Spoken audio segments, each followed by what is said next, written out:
Tunsil trades, Stingley paid. Let's connect the two because I think they are connected. Let's also get some of the national reaction to the Laramie Tunsil trade. And let's also try to make sense of what could be next for the Texans. It is the Locker Room, number one source for Texans digital content. I am Landry Locker, top in the radio game now, all digital, along with Cody Stoots, SNL, live every day at 4 o'clock. We'll go even more in depth on this. But less than a week after Laramie Tunsil is traded, Derek Stingley gets paid 3 years, $90 million. We've been talking about a couple of things in the last year or so.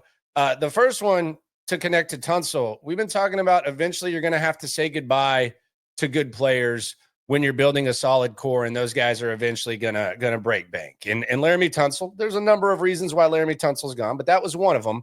Logistically, you needed to get rid of Laramie Tunsil, and this was kind of proactive there. The culture thing, that's another thing in itself. I do think there's some substance to that, but even if Laramie Tunsil was a model, perfect offensive lineman, team guy, iron sharpens iron, the logistics were going to come into play no matter what.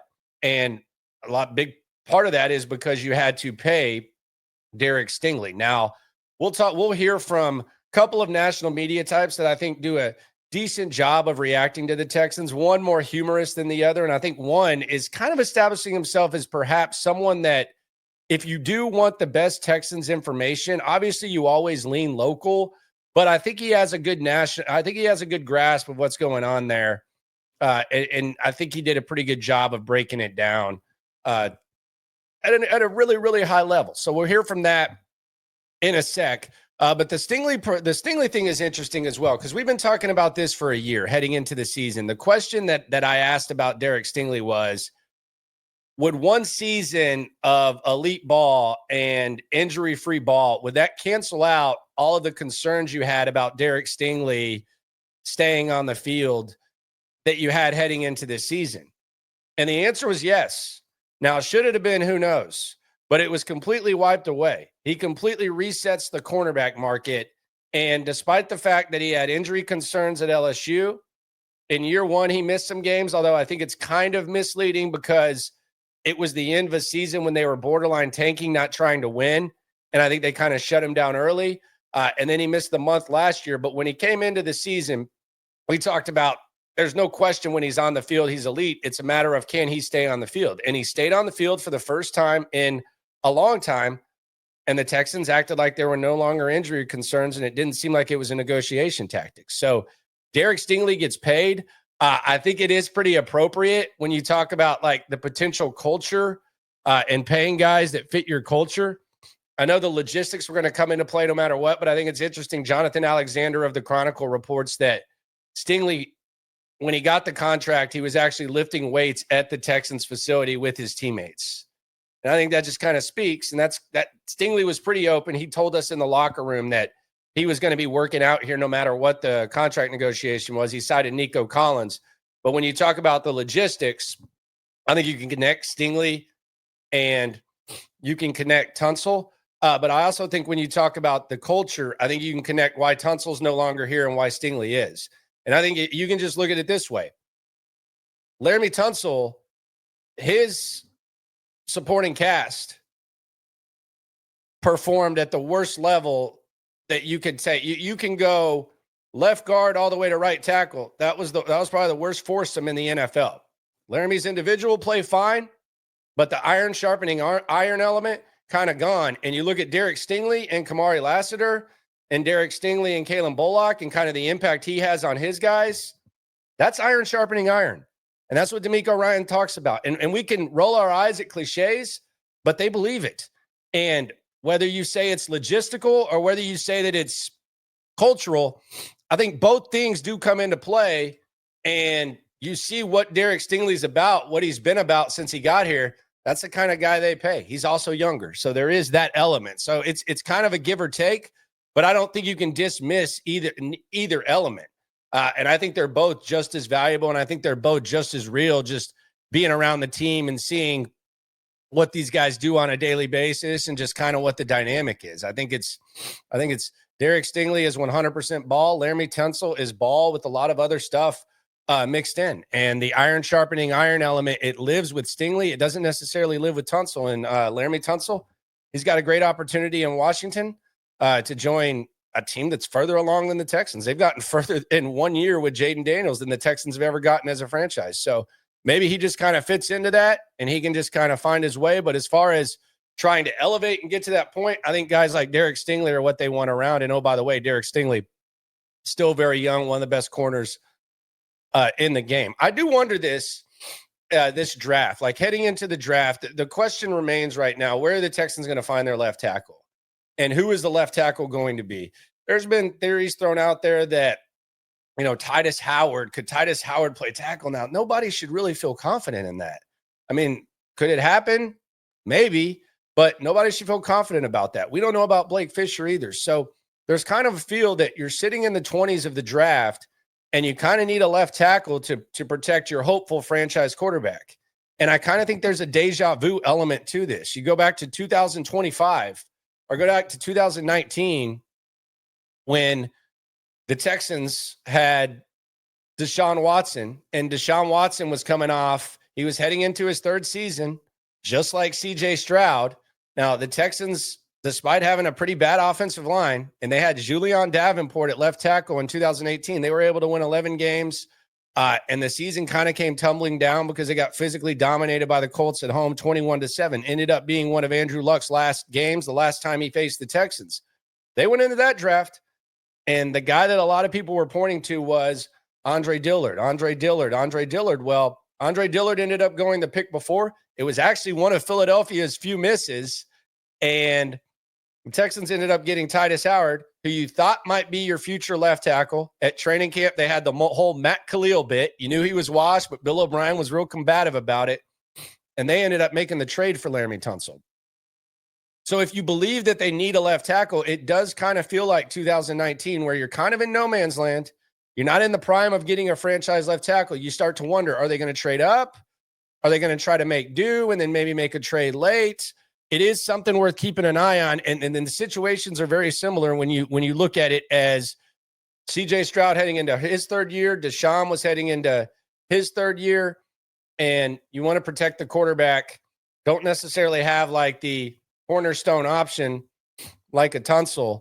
So it's interesting. Like Tunsil exits, he's gone. Titus Howard's still here. You don't know if you trust him at tackle, but heading into the draft, some people might have that similar vibe. A lot of uncertainty.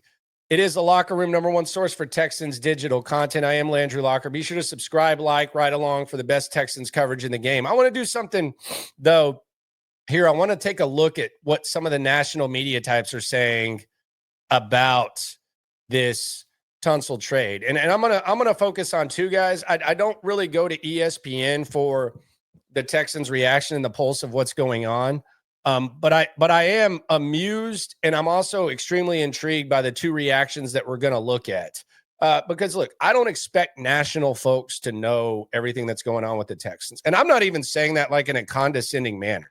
If you're a national guy and you talk about a team that's never been to an AFC championship game that at times appears to have a limited ceiling, there can be peaks like there were heading into last season with the Texans, but eventually you gotta follow X amount of teams, and there's a lot of other storylines. So I don't expect like people to know that Shaq Mason wasn't going to start on the offensive line no matter what when the Texans got rid of him. Or Kenyon Green, he might have been a starter heading into last season. There was damn sure no way that he was going to start. If you just listen to some of the national media reaction, you would think that the Texans got rid of 3 starters on the offensive line. They really got rid of one, and that was Tunsil.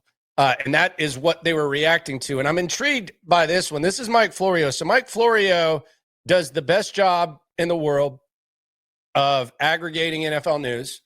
I think he has some solid takes. I think when he puts on his genuine lawyer hat, not the one that's just trying to stir stuff up and just create conversation, I think he has some interesting questions and interesting dynamics, and that's what he did with the Tunsil trade. This wasn't the shtick, trying to get click type of thing. This was Mike Florio's reaction to the Tunsil trade, and I think it's a solid question that Florio brings up as we go through the national reaction, the aftermath of the Tunsil trade. But here's the bottom line: And I know that once you become an elite left tackle, you will always be regarded as an elite left tackle. You make the Pro Bowl every year just by showing up. I know that's how it goes. But the Texans' offensive line wasn't very good last year. Yeah. And Larry Tunsil was part of it. And they've shown a willingness to push out some guys that they thought didn't fit in what the Texans are trying to do, starting with offensive coordinator Bobby Slowick. They cut Shaq Mason recently, one of the interior offensive linemen, and now they trade Laramie Tunsil. And if I'm a Commanders fan, the big question I'm asking myself is, why was this guy available? And he was traded for multiple first-round picks plus by the Dolphins and the Texans in 2019. That was BOB. Why is he available for such a relatively small amount? That's my concern.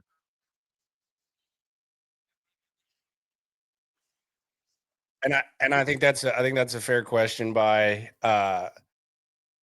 Florio, and I think that, I mean, there's a lot of things that they know. They know that the Bills are coming through, and they know some of the other stuff, like the culture, the iron sharpening iron type of joint. So I think Florio asks a good question.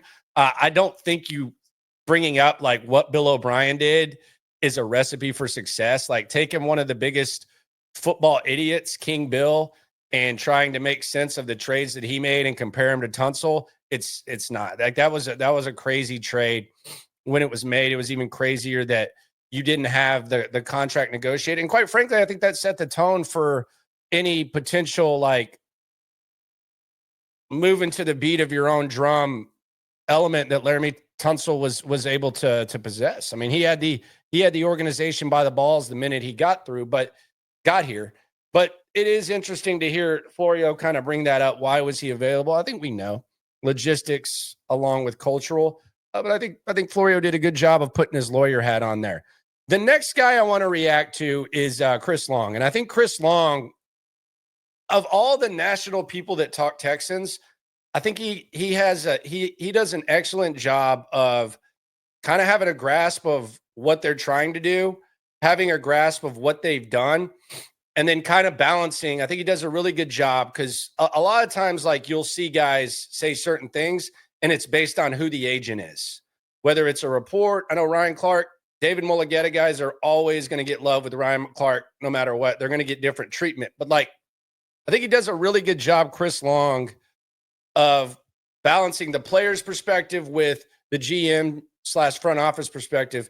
And I also think the Texans front office and media respects Chris Long. So I think a lot of his opinions are educated opinions. It's not just throw stuff against the wall. We've seen multiple guys on his podcast. Will Anderson was actually rocking the green light shirt, which is Chris Long's podcast, in the locker room.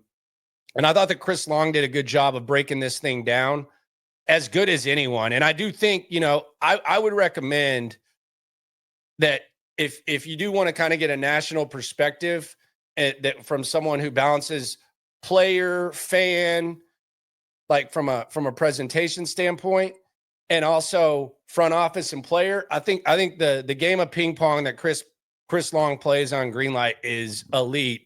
And I think he did a good job of kind of breaking this whole thing down from every area. It's similar to what we've done, but I mean, the Chris Long credibility and the fact that he is a national guy, I think this is really impressive. This was his breakdown on the Greenlight podcast. Here's Chris Long. An accounting standpoint, they are going to get tough in the next year and a half, right? Like Josh Allen's deal, massive, by the way. Congratulations, Josh Allen. One of the best two quarterbacks in the NFL, 2 or 3. And he's paid like it. And CJ Stroud has an opportunity to prove that he's one of the best quarterbacks in the NFL, maybe not best 2 or 3, but he can make up a lot of ground next year. And it's going to be time to pay the piper there. And when it's time to pay the piper there, you're also going to have to pay Will Anderson. You're going to have to pay Derek Stingley. There's a lot of decisions you have to make. And if you are going to let Tunsil walk, who I think you owe 21 next year, he's going to want an extension. Like, let's get something for an elite left tackle who's still, by every metric in the book, other than like penalties, is one of the best in the game. Deal. Like he's still locking people down in pass pro. I think part of the issue is he's supposed to be the lead dog on that offensive line, and that offensive line was terrible last year. Now, part of it was possibly the coaching. They let the offensive line coach go. They promoted from within the assistant offensive line coach. They have let Bobby Slowick go. They have a new offensive coordinator. Bobby. The problem remains the offensive line was terrible. And so you might think, you walk into that room and you say, hey, you come from like a place where you say, hey, who do we keep? That's sometimes a lot more simple a conversation. And it would stand to reason that you would walk into that room and say, hey, yeah, we keep Landry Tunsil.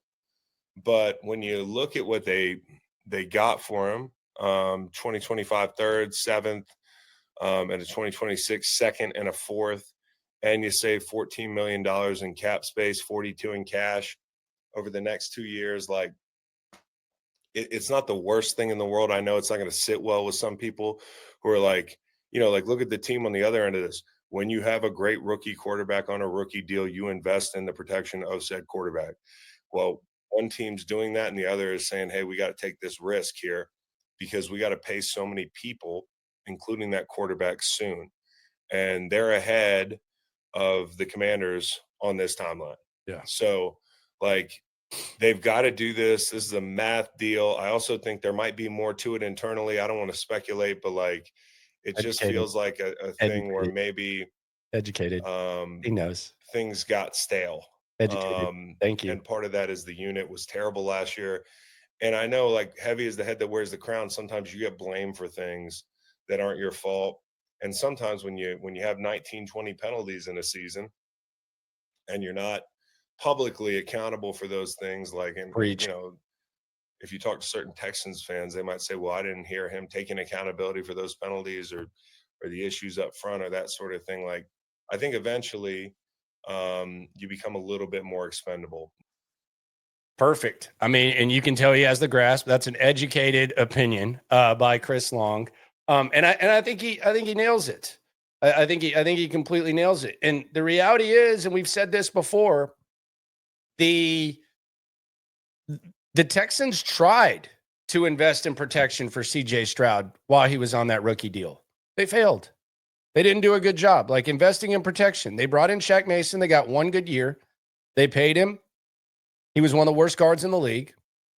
Before CJ, they drafted Kenyon Green in the first round for their hoping that eventually they'd find a quarterback for him to block to. Didn't work out here. Block for. Didn't work out here. And the Titus Howard extension, it doesn't look great. We don't even know if he can play tackle at this point.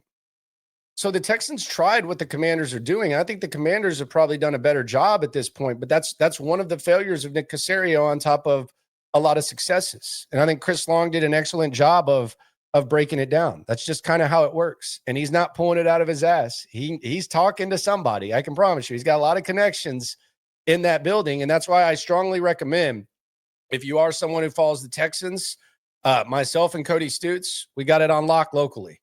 SNL 4:00, Locker Room, and Cody's channel. We got you covered. 4:00 live every day is the collaboration. 10:30 is the night stream. And Cody has his channel going as well, and everything he's got going with Houston football. So we got you covered. But from a national perspective, don't expect national people to have the full grasp of what's going on. It's hard to cover 32 teams. It can be hard to cover one. But we put everything we can into it. But I think Chris Long did a good job of nailing it. And I think the aftermath of the Tunsil trade, we're seeing it kind of play out with Stingley. We'll see how the hell they figure out the draft and what they do there. But we'll get more into that as the time goes on. We got a long time for the draft. Appreciate everyone for coming through. Subscribe, like, right along. Always remember, when it comes to this Texan stuff, we're all in it together. Appreciate y'all for coming through.